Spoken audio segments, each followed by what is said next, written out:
All right, we're changing things up a bit. I know you guys like the Guess Who, the Pokemon shit, but because it's kind of limited, because I don't like that many NFL players to really hype them up, what I'm going to do today is a player A versus player B, a little bit of a blind resume, if you will.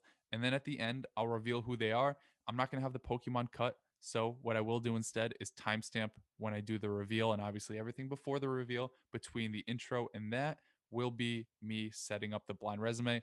Then I'll do the big reveal. Then I'll ask you at the end, who would you prefer before and after knowing who they are?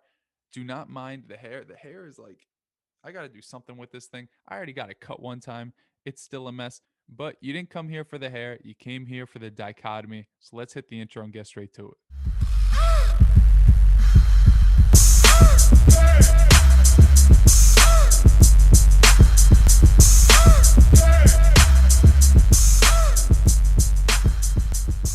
First up, they are of the same position. Incredible, right? I chose guys who play the same position. This isn't no Kama Sutra. I'm not switching positions on you guys. I'm gonna put you in seven position for 70 minutes, you get it, babe. They both catch passes and they do it really well at that. First off, we got player A. He is 1 year younger than player B. Player A is 27, player B is 28.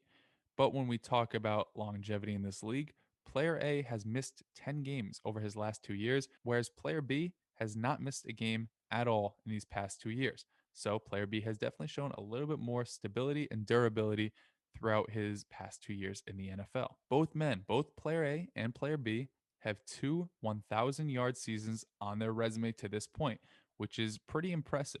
When player A hit his 1,000-yard seasons, he finished third in points at his position that first year, and then the second year he hit 1,000 yards, he finished second at his position. Whereas player B, when he hit those two 1,000-yard seasons, he finished third at his position 1 year and second at his position the other year. So we've seen these guys finish in very similar spots when putting up similar type of production. Next up, we can see that both of these guys are very good in the yards after catch department. Player A in 2019 led the position in yak with 569 yards. Player B led the position in 2020 in yak with 562 yards. So 7 less yards after the catch for player B in 2020 than what player A had in 2019. Another similarity between these guys, player A led the position in target share in 2019 with 28.2%, meaning if the team threw the ball 100 times, it was being thrown in his direction 28.2 times. Whereas player B in 2020 led his position in target share at a 28% clip, so only zero point 0.2 less. As you can see, these guys are very, very similar. And the last point I'll make in terms of dynasty value is both players have quarterbacks that, in my opinion, are fringe talents and are both unrestricted free agents heading into the 2023 season. So 2 more years under contract. But honestly, I wouldn't be surprised if neither one is starting this year. I think player A's quarterback is in much more hot water than player B, but I do think player B's quarterback does not have as much longevity in the league as many may think. So that's it. That's the entire setup right now. I know it's not a whole lot of information for you guys to guess who player A and player B are, but I just wanted to paint the picture of how similar these two guys are. And then when I reveal them, you can really look at yourself in the mirror and say, should I have this asshole higher than this other guy? Should I have him 2 rounds ahead of him? Should I have three? Probably not. And in my opinion, I, in doing this, I was maybe swayed in terms of my ranking. So let's do the reveal and get into who player A is and player B is. I'll whoop your ass. Your girlfriend look like my mom. Hopefully, you already commented who they are. I'm going to release the results right now, like 23andMe and Maury. Player A is George Kittle, while player B is Darren Waller. I know a lot of you guys wanted me to cover some tight ends because it's not something that a lot of people talk about, especially in Dynasty. And for me, it's not fun to compare Hawkinson to Noah Fant or something like that. I wanted to compare the elite of the elite. We know Travis Kelsey's up there as well, but these two are much more comparable in terms of age and production. And after doing this, right, I had Kittle ahead of Waller and it was kind of just written in. I mean, everybody's got Kittle and Kelsey 1 and 2 and have Waller 3. But after doing this, I mean, Kelsey's my number one. And it might be crazy because he's a little bit older, but he's my tight end one. After doing this, I still think I have Kittle a little bit ahead of Waller, but they're definitely the same tier. And I don't think that there's much difference at all. I mean, we think that Kittle is much better because he's younger or whatever. But in reality, right, he has not really been too healthy, missing 10 games in his last 2 years. and he came into the league a little bit older. I know Darren Waller hasn't really played too much in the NFL, but that's more so because of his off field stuff than coming into the league at a later age. They're only 1 year separated, and the fact that Kittle has missed as much time as he has, whereas Waller has been a picture of health throughout his entire time in the NFL to this point, I don't know who really has more longevity. You could say Waller relies on his athleticism, but so does Kittle. And Kittle's in the trenches more. And as we know, I don't have the numbers behind it or if it's analytically proven.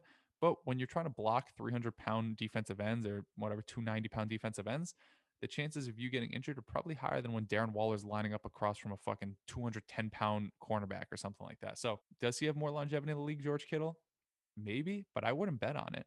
And along with that, right, we think Kittle is some incredible tight end, and he is. And I'm not taking anything away from him, but who was his target competition? 2018, the top three receivers: Kendrick Bourne, Dante Pettis, Marquise Goodwin. 2019, top three receivers were a rookie Debo Samuel, who really didn't get too much run during the regular season, and a washed Emmanuel Sanders, and then Kendrick Bourne again, like a virgin. And then 2020, it was Debo Samuel, who was banged up for most of the season, came into the year injured with a hamstring injury, and I think he missed towards the end of the season too. And then a rookie Brandon Ayuk, who had fucking COVID heading into the year. And although his numbers in 2020, there's a reason why I didn't bring them up in the comparison because I don't think it's fair to compare George Kittle to Darren Waller in 2020 because Kittle played such a minimal part of the season, along with the quarterback situation being completely garbage. But I mean, next year he's going to be competing with a healthy, hopefully, Debo and Ayuk. Whereas what Waller has to compete with, and I know throughout his career he hasn't had much target competition, right? I mean, last year was Tyrell Williams, Hunter Renfro, and then this past year was like Aguilar, Henry Ruggs, and nothing at all. But the difference is he doesn't have new faces coming into the scene to continue to steal targets from him. Whereas George Kittle has two really good guys in Brandon Ayuk and Debo Samuel. Darren Waller, at this point, it's like John Brown, and if Henry Ruggs ends up being anything in this league. So the target competition is much less in Las Vegas. Obviously, they may run the ball a little bit more because they brought in Kenyon Drake alongside Josh Jacobs. But as we know, San Francisco likes to run the ball a lot too. So I think they could be built similarly in terms of the offenses that they run, maybe being a little bit less pass heavy than we think, but being in the AFC West, competing with Justin Herbert, competing with the Chiefs, they're going to have to air the ball out, and that's going to help Darren Waller big time. And then just speaking on their fantasy relevant numbers, this is something that was kind of hard to put into context in the blind resume portion, so I'll just do it now.